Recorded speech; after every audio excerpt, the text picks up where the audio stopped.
तो अब हम पहुंच चुके हैं क्वेश्चन नंबर 13 पर। और 13 क्या कह रहा है? Let a equal to 7/12 and b equal to 5/6 express both a and b in the form k1/m and k2/n, where k1, k2 and m are integers and k2 minus k1 is greater than 6. Using the same denominator m, write exactly 5 distinct rational numbers lying between a and b, keeping an integer numerator. Explain why the condition k2 minus k1 is greater than n plus 1 is necessary to find n such rational numbers between the two rational numbers a and b using this method. तो question थोड़ा बड़ा है, लेंदी है, तो समझाने का प्रयास करते हैं। सबसे पहले तो हमारे पास में a इक्वल्स टू है 7/12 और जो b इक्वल्स टू है वो है हमारे पास में 5/6। तो इसके लिए क्या है, इसमें सबसे पहले हमें क्या काम हमने बताया था, जब बीच में दो नंबर लिखने होंगे, यानी कि a कितना है 7/12, इसके बीच में 5 नंबर लिखने हैं और 5/6।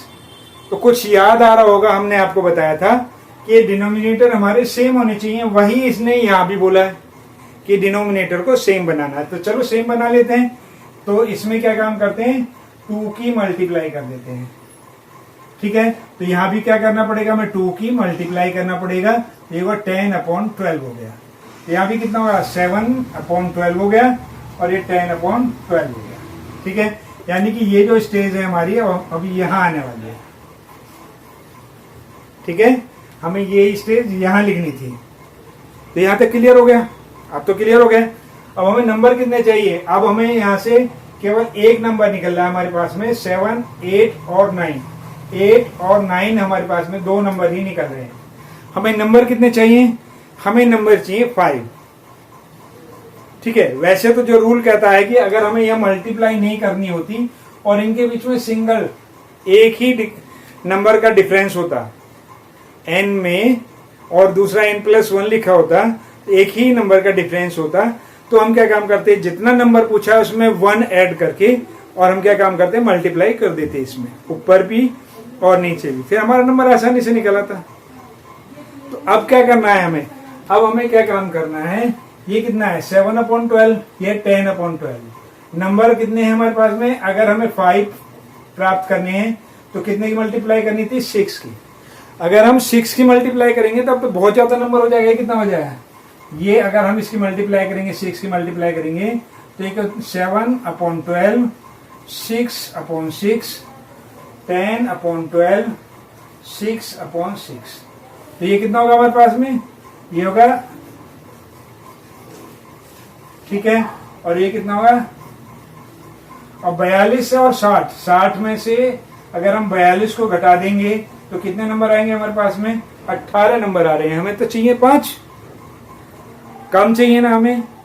तो हम क्या काम करें, अगर इसमें 2+1 यानी 3 की मल्टीप्लाई कर देते हैं। इसमें कितने की मल्टीप्लाई कर देते हैं? 3 की। ये केवल समझाने के लिए क्या था, क्योंकि जितने नंबर पूछे उतने के करेंगे, तो अब इसमें 3 की मल्टीप्लाई कर देते हैं। जब 3 की मल्टीप्लाई करेंगे तो हमारे पास में जो नंबर आएंगे वो कुछ इस तरीके से आएंगे।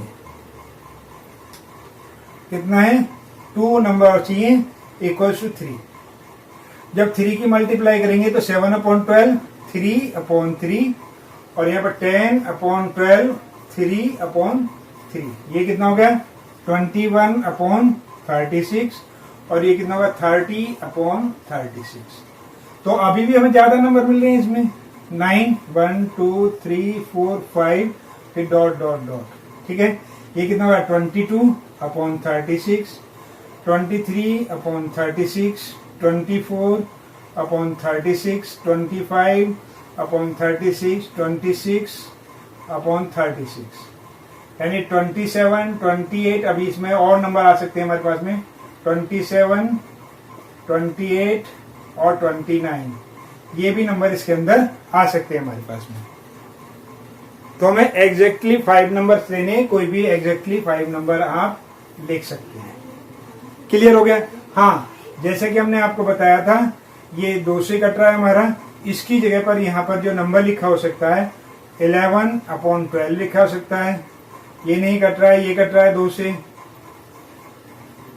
4 से कट रहा है 6/9,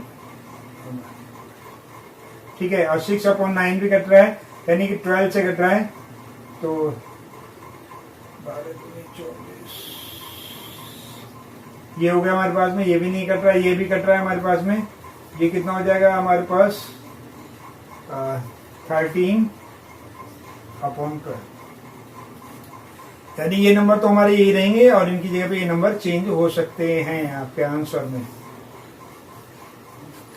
तो ये क्लियर हो गया। तो इस तरीके से हमें इस क्वेश्चन को करना था, वो हमने आपको बता दिया, ठीक है।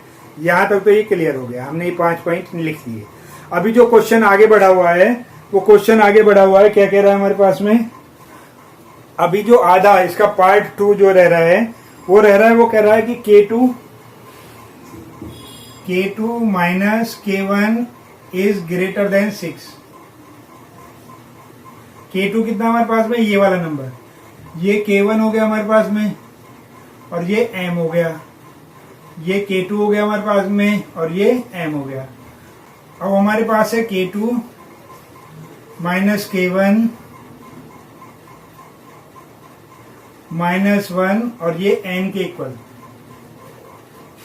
क्वेश्चन में हमें ये दिया हुआ है, क्वेश्चन में हमें ये दिया हुआ है। तो हम क्या करते हैं, K2 माइनस K1 और ये n है, इधर ले जाकर के +1 कर देते हैं, ये वाला पॉइंट। यानी कि हमें जितने नंबर चाहिए K2 में से K1 को घटा करके जो भी आता है, ठीक है, उसमें से जितने नंबर चाहिए उसमें 1 ऐड करके हम उसे निकाल लेंगे, ठीक है। तो अगर हमने यहाँ पर कितना करना था, हमने तो 3 अपनी मर्जी से निकाला है, तो हमारे अकॉर्डिंग जो हमें करना था वो क्या करना था, हमारे पास K2 माइनस K1 निकालना था। K2 कितना हमारे पास में 10 है, -7। तो अब क्या करेंगे हम, 3 जो है हमारे पास में 6 से छोटा है, तो बड़ा नंबर चाहिए हमें, ठीक है। यानी ये जो नंबर आया 3, तो 3 + 1 यानी कि 3 + 1 = 4 इज मल्टीप्लाइड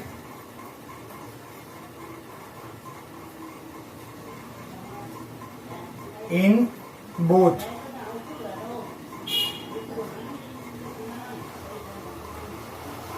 ठीक है। दोनों फ्रैक्शंस में हमें क्या काम करना है, 4 की मल्टीप्लाई करनी है। तो अब ये तो हमने समझाया था आपको, हम इसे यहां से मिटा दे रहे हैं। आपको जो क्वेश्चन करना है वो यही करना है आपको,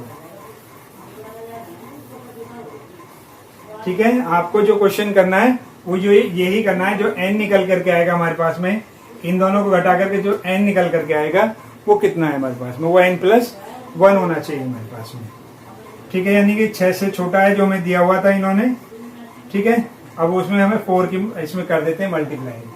7 डिनोमिनेटर सेम बनाने, तो इसमें 2/2 की मल्टीप्लाई, यानी कि कितना हुआ, 10/12 हो गया। अब क्या करना है, इसमें 4 की मल्टीप्लाई करनी, क्या करना है इसमें, यानी कि 3 + 1 = 4, ठीक है, की मल्टीप्लाई करना, मल्टीप्लाई,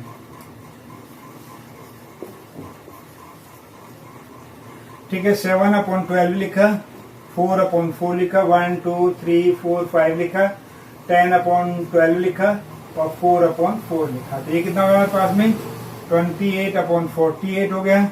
और ये कितना हुआ, 40 40 और 48 हो गया, 1 3 4 5 हो गया, फिर डॉट डॉट डॉट, क्योंकि 29/48, 30/48, 31/48, 32/48 और 33/48, ठीक है।